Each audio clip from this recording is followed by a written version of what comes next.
Muy buenas tardes a todos nuestros televidentes, bienvenidos al cierre de los mercados en Primera Página Televisión, el espacio donde revisamos el comportamiento de la Bolsa de Nueva York y los mercados de la integración NUAM. Así las cosas, pues revisemos entonces cómo le fue a Nueva York, que ya cerró operaciones. Como podemos ver, sus tres índices finalizan la jornada de manera mixta. El Dow Jones retrocediendo 0,16%, el Standard & Poor's 0,3% y el Nasdaq avanzando más de 130 puntos en 29.958 unidades o un 0,55% al cierre de esta jornada. Les cuento que las acciones estadounidenses cayeron el miércoles después de que el presidente de la Reserva Federal, Jerome Powell, dijera que el Banco Central podría no recortar nuevamente las tasas de interés este año. El promedio había perdido 150 puntos, revirtiendo las ganancias de la sesión anterior, mientras los inversores reaccionaron a los comentarios del presidente de la Reserva Federal tras su reunión de 2 días de política monetaria. La Reserva Federal redujo su tasa de preferencia en un cuarto de punto porcentual, ubicándola entre el 4,75% y el 4%, marcando el segundo recorte del 2025. Sin embargo, Powell enfrió las expectativas de otro ajuste en diciembre, afirmando que existen opiniones muy diferentes sobre cómo proceder y que una nueva reducción no es una conclusión inevitable. Sus declaraciones impulsaron el rendimiento de los bonos del Tesoro a 10 años nuevamente por encima del 4%. Las acciones más sensibles a las tasas altas lideraron las pérdidas. Empresas de consumo como Costco y McDonald's cayeron, al igual que Visa y Mastercard. Sin embargo, el sector tecnológico mostró fortaleza. Visa subió 3%, superando los $5 billones de capitalización del mercado, convirtiéndola en la primera compañía estadounidense en alcanzar esa valoración. Otros fabricantes de chips como Broadcom, AMD y Micron también registraron avances superiores al 1%. La fuerza del sector llegó un día después de que Nvidia anunciara una inversión de $1.000 millones en Nokia como parte de una nueva fase de expansión de su negocio de inteligencia artificial. La empresa aseguró que han pasado a la siguiente fase de la historia en la IA. Esto fue lo que dijo Kate Buchan de Global Investment. Los inversores también se mantienen pendientes de los resultados de grandes tecnológicas como Alphabet, Meta, Microsoft, informando después del cierre del miércoles, mientras Alphabet y Amazon harán lo propio el jueves. Además, crece la expectativa por la reunión entre el presidente Donald Trump y su homólogo chino Xi Jinping en Corea del Sur. Trump anticipó que podría reducir los aranceles relacionados con fentanilo, aunque los mercados se mantienen atentos al tono de la cumbre para medir el futuro de las relaciones comerciales. Tras revisar esta información, veamos cómo cerraron los mercados de la integración NUAM, iniciando con la Bolsa de Valores de Colombia, que como podemos observar en pantalla finalizó de manera positiva. El Colir avanzó 0,93% en 1.306 unidades, mientras que el Colcap también avanzó 0,83%, más de los 1.900 puntos, exactamente 1.993, mejor dicho, está a un paso de lograr alcanzar los 2.000. Vamos a ver entonces cuáles son las acciones que están influenciando el comportamiento dentro de la bolsa, y el primer título con mayor desempeño fue Nutresa, 9,80%, seguido de Éxito con 4,76%, Mineros en 3,41% y Banco de Bogotá en 2,89%. Seguido de BBC en 2,76%. Por su parte, acciones como por ejemplo la Vivienda de la Acción Preferencial, Grupo Aval, Promigas y Cementos Argo finalizaron en negativo, siendo Da Vivienda el título con menor desempeño en 1,66%. Y en noticias del mercado colombiana, Colte Financiera anunció que realizará 5 colocaciones adicionales en los próximos 6 meses, con un cupo pendiente de 170.000 millones. Nuestro periodista Edgar Layton habló con Santiago Peñaranda, vicepresidente de negocios de Colte Financiera, al respecto. 5, 4 oyentes de Primera Página Televisión, el canal de los negocios. Me encuentro con Santiago Peñaranda, vicepresidente de negocios de Colte Financiera. La razón: Colte Financiera hizo una colocación de 20.000 millones de pesos, 21.000 millones de pesos, a través de la Bolsa de Valores de Colombia. Santiago, bienvenido a Primera Página y cuéntenos cómo es esta operación. Primero, muchas gracias por la invitación a este canal. Tenemos dos motivos para celebrar el día de hoy. El primero es que Colte Financiera está cumpliendo 45 años en el mercado colombiano. Wow. La segunda muy buena noticia, como lo comentabas anteriormente, participamos en la emisión del día de hoy, la cual fue demandada 1.5 veces por 21.600 millones, con un tranche de 250.000. Eso quiere decir que acá seguiremos, obviamente, haciendo las siguientes emisiones. La tasa fue del 14.8 con un plazo de 8 años. 8 años, 14%, 14.8%.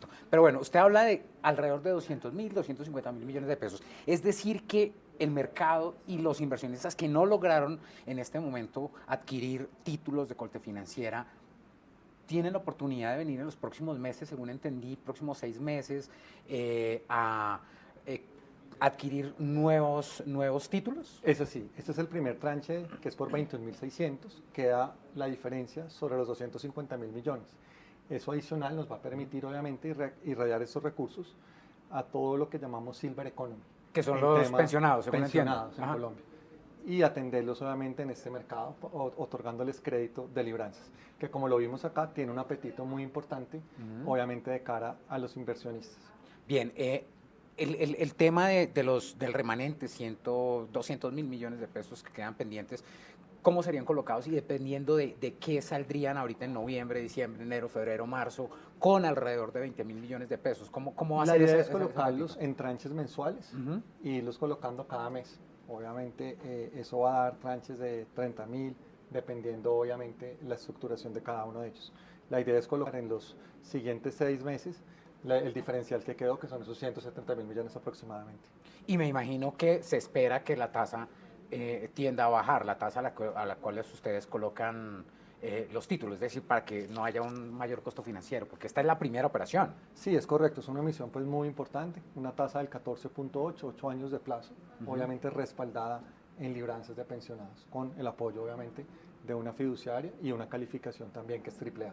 ¿Y este remanente también sería colocado a 8 años o depende también de mercado? Sí, los tranches que vienen son muy parecidos hasta completar los 250.000 millones. Bien, pues es Santiago Peñaranda, vicepresidente de negocios de Colte Financiera, entidad que colocó alrededor de 21.000 millones de pesos en títulos a través de la Bolsa de Valores de Colombia. Santiago, muchísimas gracias. A ti, muchas gracias por la invitación. Y muchísimas gracias a todos los televidentes de Primera Página Televisión, el canal de los negocios. Emgesa, filial de Enel Colombia, solicitó a la Bolsa de Valores de Colombia la cancelación de 2 emisiones de bonos que habían sido inscritas en su sistema de negociación. Se trata de los bonos BO, Emgesa IPC y PROM 2017 Serie B, identificados con los códigos COE21 y COE21 C137, ambos emitidos el 11 de septiembre del 2013. Según informó la Bolsa de Valores de Colombia, la cancelación de estas emisiones se hará efectiva a partir del 4 de noviembre del 2025 y la decisión se aplica en cumplimiento de los requisitos establecidos en el decreto que regula pues la inscripción y el retiro de valores en el mercado colombiano. De otro lado, les cuento que el principal índice de la Bolsa de Valores de Colombia, es decir, el MSCI Colcap, registró durante la jornada un avance del 0,46% y llegó a los 1.986 puntos, su nivel más alto recientemente, y el índice Colir también mostró un comportamiento positivo al subir al 0,39% hasta los 1.299, mientras que otros índices que hacen parte también de la Bolsa de Valores de Colombia mostraron positivismo. Entre las acciones con mejor desempeño se destacó Nutresa, seguida de Mineros, y pues los títulos de aval de la acción preferencial y Promigas también mostraron avances. El comportamiento positivo de estas acciones impulsó al MSCI Colcap a mantener su tendencia a la alza en la jornada, pero como vimos recientemente dentro del cierre, pues claramente volvió a romper barrera de máximos históricos y pues el MSCI Colcap ya se ubica en 1993 y el Colir pues ya sobrepasó los 1.300 puntos. Vamos a darle paso a Chile, que hoy finalizó también la jornada en positivo, alcanzando también máximo histórico. Tiene una variación positiva del 0,99% y un valor de 9.323 puntos. Este es como el resultado que ha mostrado el MSC, el IPSA dentro de la Bolsa de Santiago, que cerró este miércoles por primera vez sobre la marca de los 9.300 puntos, ya que señales de Corea del Sur motivaron a los inversionistas, también considerando la nueva ronda de alivio monetario de la Reserva Federal, aunque el mensaje de su presidente Jerome Powell pues fue más restrictivo y dio un golpe a Wall Street. Sin embargo, pues como estamos viendo, el IPSA ha registrado un puntaje que no se había visto antes en operaciones intradías y pues a precio de cierre. Fue su quinta sesión consecutiva de ganancias y con ello pues acumula un retorno del 39% en el curso del año. El IPSA, pues como algunos analistas lo dicen, está mostrando como un comportamiento favorable debido a factores internos, ya que hay optimismo general en torno a las elecciones que se aproximan y a las valorizaciones de las empresas que sugieren una continua expansión tanto en utilidades como en los múltiplos. Hay un cambio en la forma en que se está valorando el IPSA. Ayer, pues el IPSA había registrado su máximo número 50, hoy es su máximo número 51 por un valor superior a los 9.300 puntos, sobre todo por esa expectativa que hay en torno a las elecciones y claramente pues también por ese resultado en el índice de Wall Street. Recordemos que esta bolsa se rige mucho por el comportamiento internacional y pues claramente la decisión de la Reserva Federal se está evidenciando en el cierre del IPSA al día de hoy. Entre las acciones que también destacan dentro del IPSA está la Sociedad Química Minera, que avanza 4,71%, Embotelladora Andina de la Serie B aumentó 3,89% y Empresas CMPC también tuvo un avance del 2,25%, seguido de Inversiones Aguas Metropolitanas, que avanzó 2,12%. Por su parte, acciones como por ejemplo Compañía de Cervecerías Unidas, Latam, Colbún, Cencosud, SMU y Enel Américas registraron leves pérdidas durante la jornada, siendo Compañía de Cervecerías Unidas la de menor desempeño en 1,15%. En noticias del mercado chileno les cuento que el Instituto Nacional de Estadísticas informa que la tasa de desempleo en Chile fue de 8,5% entre julio y septiembre del 2025, lo que significó una baja de 0,02 puntos porcentuales frente al año pasado. El resultado se explicó por un incremento del 1,2% en la fuerza laboral y un aumento en 1,5% en las personas ocupadas, mientras que el número de desempleados disminuyó 1,3%. Las tasas de participación y ocupación llegaron a 61,9% y 56,6% respectivamente. Los sectores que más aportaron al empleo pues fueron los de información, comunicaciones, con un crecimiento del 21,3% y servicios administrativos con 12,9%.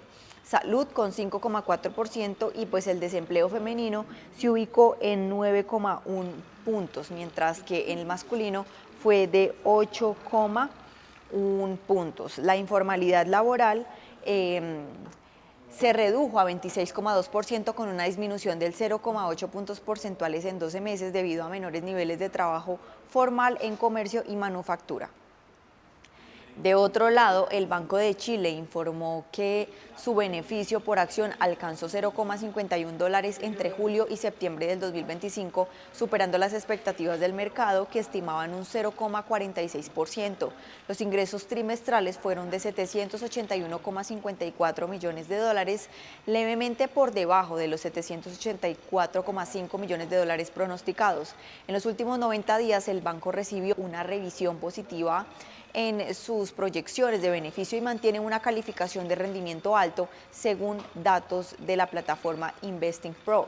En el mercado, la acción del Banco de Chile cerró en $34,2 con un aumento del 24,03% en los últimos meses y de 45,62% en los últimos 12 meses. El buen desempeño se da en un contexto de estabilidad del sistema financiero chileno y de ajustes moderados en las tasas de interés, que son factores que han fortalecido la rentabilidad de las principales entidades bancarias en el país. En otras noticias, Coca-Cola Andina reportó una ganancia de 168.384 millones de pesos chilenos en los primeros 9 meses del 2025, es decir, un incremento del 26,6% frente al mismo periodo del año anterior. Las ventas consolidadas alcanzaron 2.396.156 millones de pesos chilenos, con un incremento del 8,3%, mientras que el EBITDA ajustado llegó a 418.239 millones, con igual variación.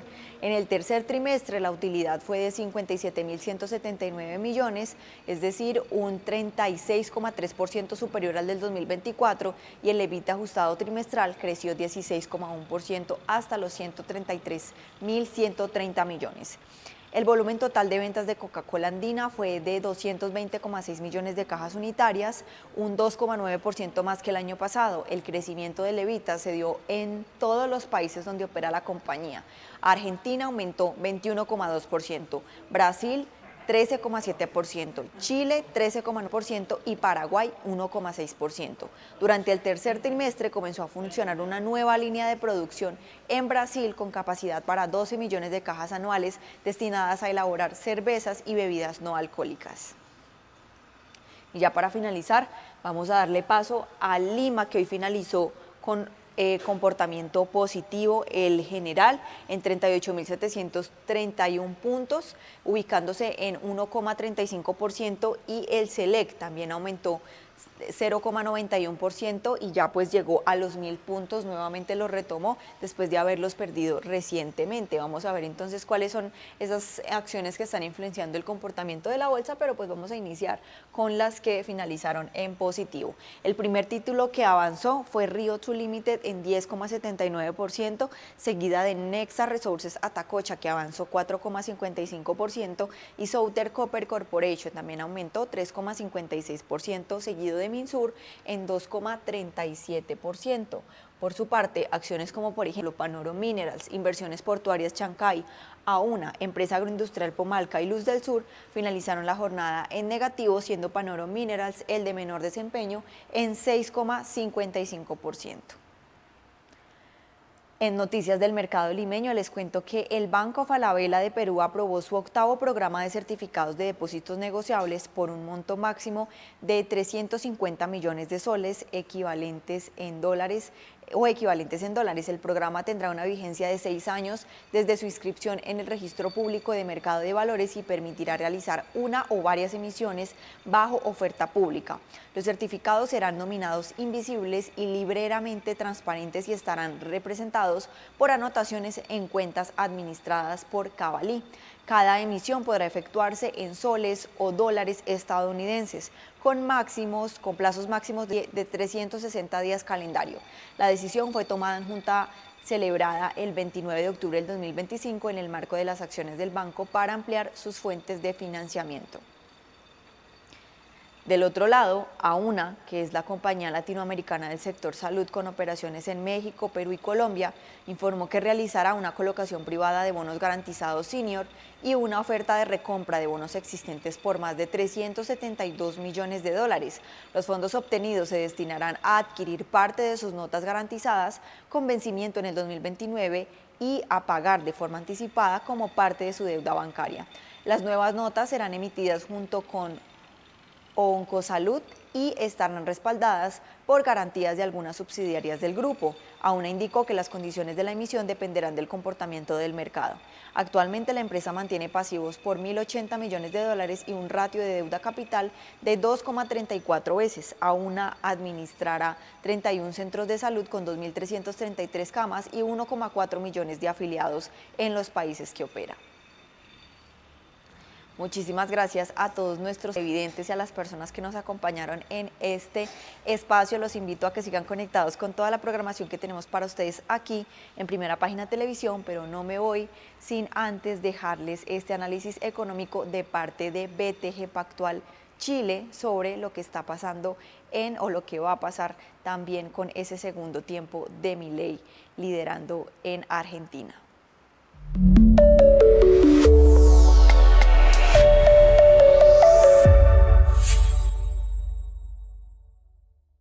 Hola Andrés, ¿cómo estás? Muchas gracias por este llamado. Gran placer estar aquí con ustedes. Buenísimo. Repasemos el escenario de Argentina post resultado de la elección del fin de semana y partamos con tu escenario base 2026. Tu análisis ha sido bastante certero hasta ahora y nos interesa saber cuál es el capital político, si cambian los supuestos sobre acumulación de reservas, la duración del régimen de las bandas cambiarias o el timing para la flotación completa. ¿Es esperable eso luego o todavía no? Mira, hay varias cosas que el gobierno tiene que hacer, yo diría en distinto orden.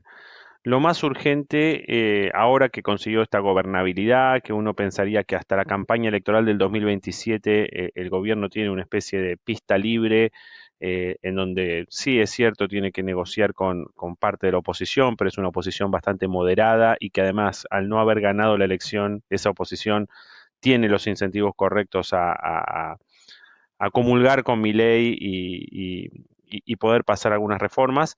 Cuando vamos al plano macro, yo diría que lo más urgente es acumular reservas, porque esa es la debilidad argentina. Si uno mira a la Argentina, dice, bueno, mira, la inflación sigue siendo alta en términos internacionales, pero bajó de 250% a 30%, y uno piensa que va a bajar a 20%. Entonces, la inflación está ok. Tenemos superávit primario, que no tuvimos por más de 15 años. Entonces, la cuestión fiscal está en orden. La deuda como un todo no es bien medida, pesa como 40 puntos del PIB, no es una deuda grande. ¿Qué es la debilidad más grande que tiene Argentina? La situación externa. Tiene reservas tendientes a cero. Y los países en general que están muy dolarizados, como Perú, como Uruguay, como Argentina, necesitan mucha reserva. Entonces, por ejemplo, Perú y Uruguay tienen más de 20 puntos del PIB, la Argentina tiene literalmente cero. Entonces, obviamente nos va a llevar mucho tiempo ir a los estándares peruanos o uruguayos, pero la tendencia es lo que importa. Entonces, yo creo que el primer objetivo del gobierno es comprar reservas, o tiene que ser comprar reservas, vamos a ver, todavía no han definido. Y yo creo que el mercado no le va a tener mucha paciencia, es decir, esta semana si no compra no pasa nada, quizás la semana que viene lo mismo, pero cuando entremos ya a mitad de noviembre, si el mercado no ve que el gobierno esté preparándose para eso, se va a empezar a poner nervioso. Esa es la primera. Creo que, por supuesto, en el 2026 tiene que haber una salida del cepo, que puede ser que un día nos despertemos y lo sacaron, puede ser que sea gradual. Eh, Recordemos que hoy las restricciones para las personas ya no rigen, es decir, todas las personas humanas podemos comprar la cantidad de dólares que querramos, pero las empresas sí están restringidas. Pero hay que decir que las empresas están restringidas para la historia, no para el flujo.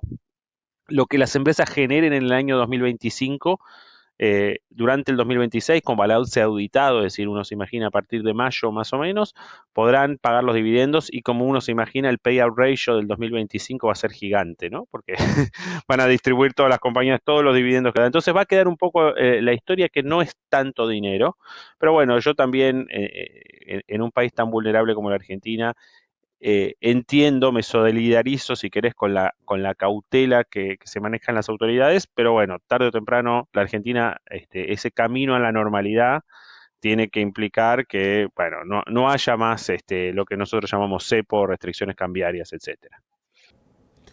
Y bueno, en esa línea de cautela, hay varios economistas, analistas internacionales que desconfían si es que se viene un cambio estructural para la Argentina. Por nombrar algunos, Carmen Reinhardt dijo que, en junio dijo, que esta historia ya se ha visto en Argentina, se ha visto en otros países, pasó en Chile, hubo disciplina fiscal y reformas estructurales, pero finalmente se desencadena una crisis cambiaria de todas formas.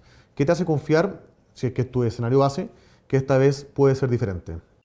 Mira, es interesante porque así lo planteo yo. No estoy seguro que esta vez es diferente, pero creo que hay algunas cosas que lo pueden hacer diferente.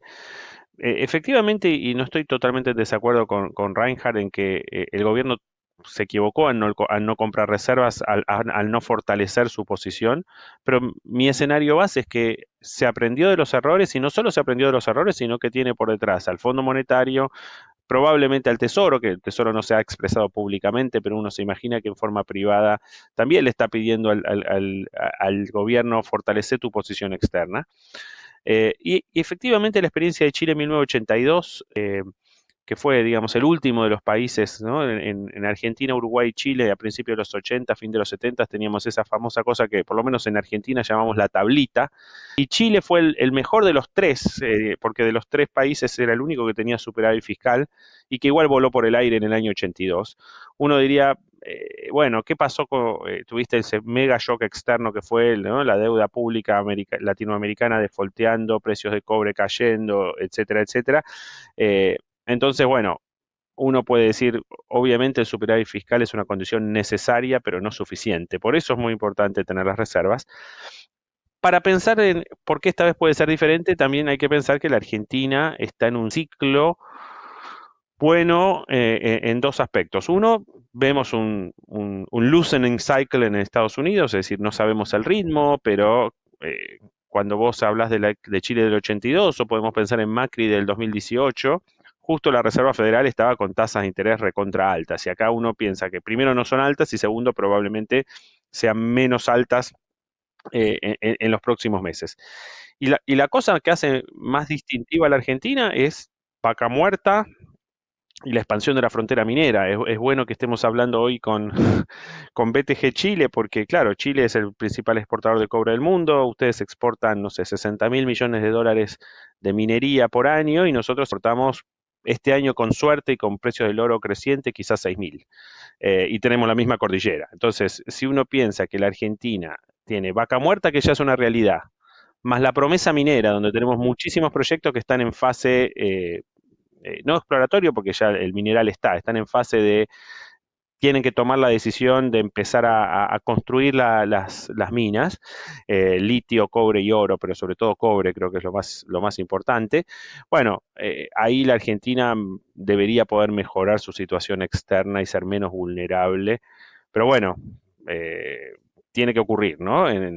Así que, pero yo creo que hay un argumento para decir puede ser diferente y creo que justamente la pelota está del lado del gobierno. Es decir, si el gobierno hace más o menos lo que tiene que hacer, y digo más o menos porque por un lado cuando uno dice hay que hacer esto o lo otro, uno no puede ser tan soberbio y decir hay que hacer lo que yo digo. Por eso digo, puede hacer distintas variantes de esto, lo puede hacer en diferentes timings, no en el que a mí me gustaría necesariamente. Y además hay que entender que la Argentina, y casi ningún país, pero digo, la Argentina por su condición de país volátil, nunca todo es muy lineal, ¿no? Porque a uno le gusta hacer el escenario simple, bueno, ahora el gobierno busca consenso, compra reserva, baja el riesgo país, bueno, seguramente van a tratar de hacer todo eso, pero habrá sus ups and downs en el mercado, y habrá errores de gobierno en algún momento porque son seres humanos, habrá algún shockcito externo porque el mundo no se presenta como muy fácil tampoco. Bueno, tendremos que entender y navegar esas olas que surjan. Perfecto, súper claro. Están las condiciones necesarias, pero no suficientes. Vamos al problema de la secuenciación o si es que en verdad el orden de los factores altera el producto. Por un lado, el Fondo Monetario eventualmente quiere flotación y reservas, los mercados quieren certeza. Milei eventualmente quiere mantener inflación baja hasta el 2027 y los exportadores necesitan competitividad. ¿Qué restricción se vuelve vinculante primero? No se puede tener todo a la vez. Bueno, yo te voy a dar mi visión. Yo creo que la inflación va a seguir bajando, pero que no tiene que bajar de manera muy agresiva. O sea, me da la impresión de que si vos querés correr la maratón demasiado rápido, tenés el riesgo de desgarrarte, ¿no? Entonces, más vale llegar a destino. Entonces, la inflación fue 211% en el final del gobierno kirchnerista, de Alberto Fernández. Cerró en 107% en el 2024. Va a cerrar entre 29 y 30 en el 2025. Entonces, yo creo que apurarse a ir a un dígito no tiene tanto sentido. Sí seguir bajando, sí que la trayectoria tiene que ser bajista. Entonces yo, como te digo, creo que hoy pondría mucho más énfasis en la acumulación de reservas y esa solución probablemente te deja un tipo de cambio un poquito más depreciado, no mucho más, porque el tipo de cambio actual no es malo. O sea, pensemos que la Argentina depreció bastante en lo que va de este año. O sea, si comparamos octubre con enero, el peso en términos reales y con una canasta de monedas está como 25% más débil. O sea, ya hicimos parte de ese laburo. Entonces, yo privilegiaría ahora la acumulación de reservas a una desinflación más rápida. Eso a su vez probablemente con un tipo de cambio más competitivo o tan competitivo como ahora, también va a terminar siendo bueno para la actividad. Ahora vamos a tener más confianza y obviamente la Argentina tiene que bajar un poco su tasa de interés real. La tasa de interés real que hoy o durante el promedio de septiembre, octubre estuvo entre 25 y 30 puntos, es una tasa no sostenible tanto para el sector privado como para el sector público, que también tiene deuda en pesos.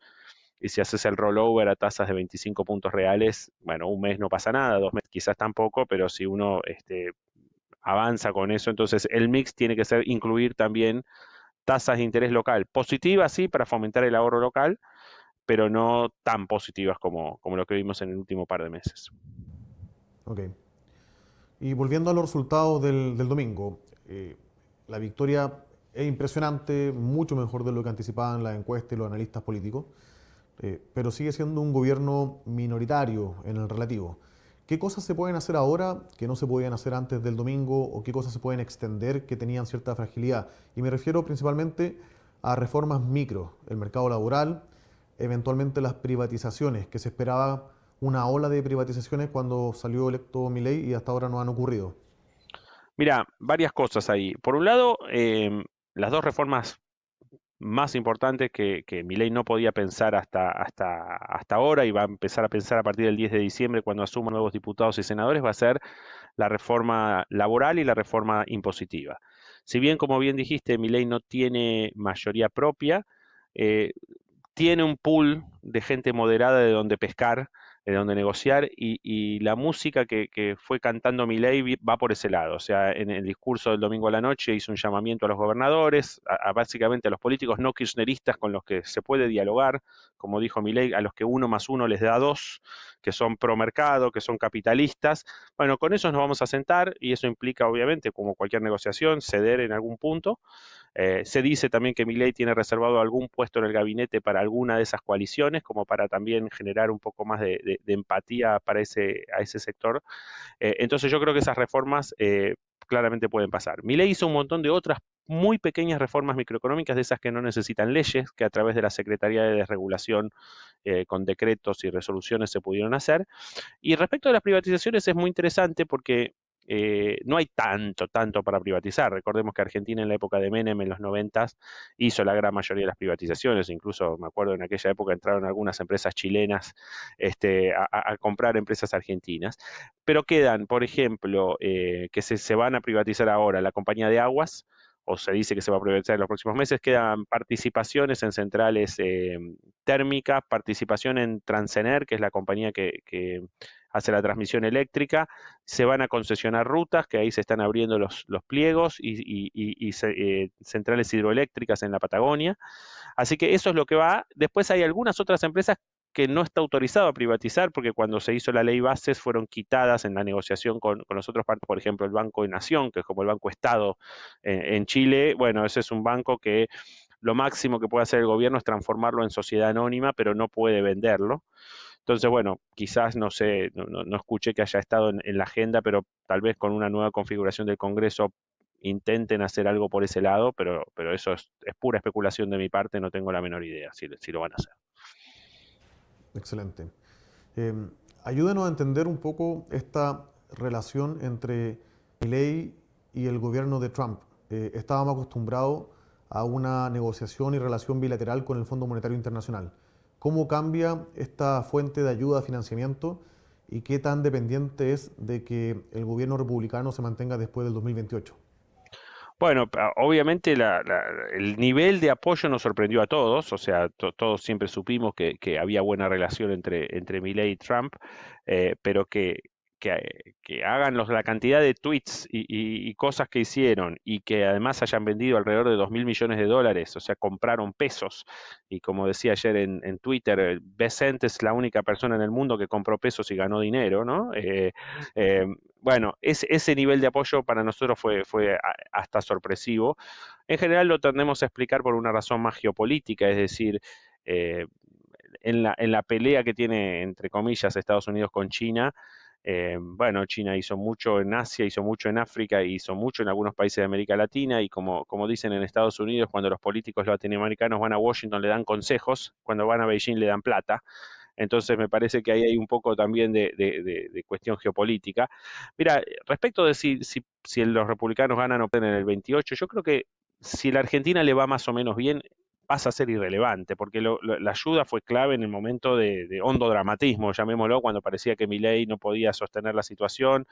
Si la Argentina se normalice, vuelve a tener acceso al mercado y continúa con el superávit fiscal y más o menos cumple el programa del Fondo Monetario, la ayuda americana no va a ser necesaria desde el punto de vista de desembolsos. Va a estar buenísimo el nice to have y el backstop, y saber que tenés ese backstop facility y el swap.